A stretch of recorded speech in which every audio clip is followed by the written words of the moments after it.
Então, gente, tem uma teoria que vários professores de idiomas estudam, né, que é o Active Learning, mas eu não quero entrar muito nesse assunto, não. Eu só quero que vocês observem o triângulo, né? Tem o Passive Learning e Active Learning.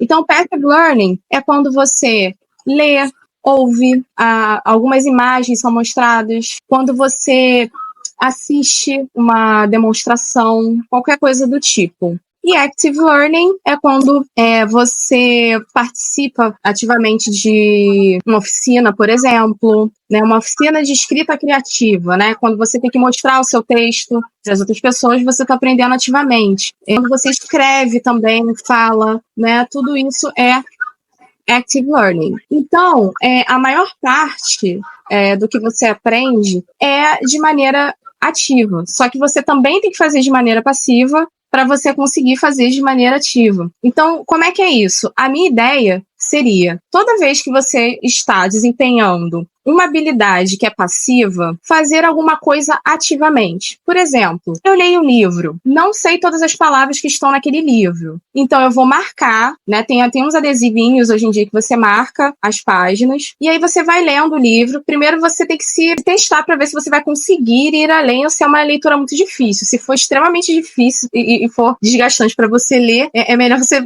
ler outro livro. Tem que ser, na minha opinião, no meio termo, né? Tem que conseguir ler mais ou menos de forma confortável, mas de forma que você descubra novas palavras. Então você pode parar para anotar, como você pode marcar as páginas e depois que você ler tudo, voltar naquelas páginas, anotar aquilo que você não sabe. Fazer uma lista, né? Eu gosto muito de listas, por isso que eu vou mostrar vários tipos de listas aqui que vocês podem fazer. Por exemplo, você está assistindo um filme ou uma série na Netflix. Primeiro você põe lá as legendas em português, né? Então você já viu o episódio, bota as legendas em inglês. Depois, se tem algumas palavras que você consegue deduzir pelo contexto em si, né, passivamente, se não conseguiu, não lembrou, anota aquela palavra para pesquisar depois. Então, sempre tendo uma atitude ativa quando desempenhando uma ação passiva. Então, eu tenho lido um livro chamado Maintaining Your Second Language. É um livro em inglês e a parte mais legal do livro são essas listas, né? Eu como tradutora, também faço muito glossário, então eu acho importante. Só que você tem que fazer alguma coisa com esse glossário, né? Você não pode sair fazendo glossário depois de não ler. Tem que voltar nele, ler, usar quando você tem uma oportunidade de escrever algumas daquelas palavras quando você tem a oportunidade de ler. É claro que às vezes não dá para abarcar tudo, todas aquelas palavras que você aprendeu ativamente. Então o que você vai escrever, vai fazer? Vai eleger algumas daquelas palavras que muito provavelmente você vai usar. E principalmente ter uma meta. Eu tenho uma meta de pelo menos de 3 palavras ou 6 palavras por semana que eu quero usar em qualquer oportunidade. E falando, a oportunidade que vocês têm é aqui no Clube Poliglota Brasil, em que você pode participar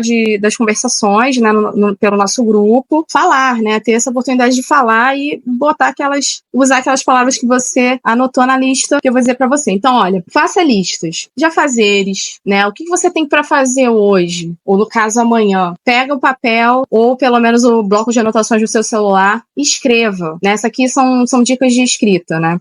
Listas de compras é uma forma de revisar ou até mesmo aprender, né, nomes de alguns itens que você compra no supermercado, né, na língua que você está aprendendo. Aqui não estou me direcionando a nenhuma língua específica, tá? Listas de ideias ou palavras que começam com cada letra do alfabeto. Isso aí vai ativar, inclusive, o vocabulário que está ali no fundo do baú do seu cérebro. Coisas que fazem você feliz, triste, com medo. É muito bom se expressar, né, através da língua dessa forma também, né, de uma forma mais íntima. Inclusive, você pode incrementar escrevendo por que você tem medo daquelas coisas. E aí, se você tiver dificuldade ou não encontrar alguma palavra para dizer algo, procura na internet, no dicionário. Isso também é uma forma de aprender. Você procurar pelo conhecimento em vez de ter alguém falando, ensinando alguma coisa para você. Também é uma outra forma muito enriquecedora de aprender, né? Então, como eu falei, essas dicas são baseadas, né? Eu incrementei um pouquinho também no livro Maintaining Your Second Language. Então, listas de palavras novas. Eu acho que não tem essa no livro. Então, dentro dessa lista, procure uma quantidade, como eu falei, realista de palavras, porque se você escolher muitas, de repente você não vai decorar todas. Então, por isso que eu digo realista. Que você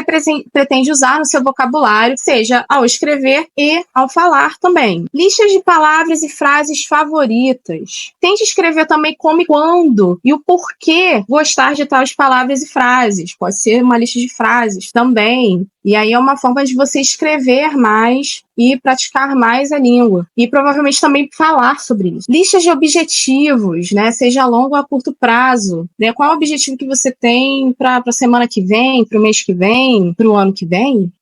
Listas de filmes, músicas, livros. Isso é uma boa para vocês descobrir, por exemplo, se vocês estão aprendendo inglês, e muita gente assiste filme americano, descobrir o nome original dos filmes. Porque a gente, por exemplo, numa conversação, pode estar falando de um determinado filme, ou você lembra de um determinado filme, mas não sabe o nome em inglês daquele filme. Ou daquele determinado livro também. Muita gente lê livros baseados em filmes. É uma boa também, porque aí na hora de falar você já tá com o nome em inglês do filme.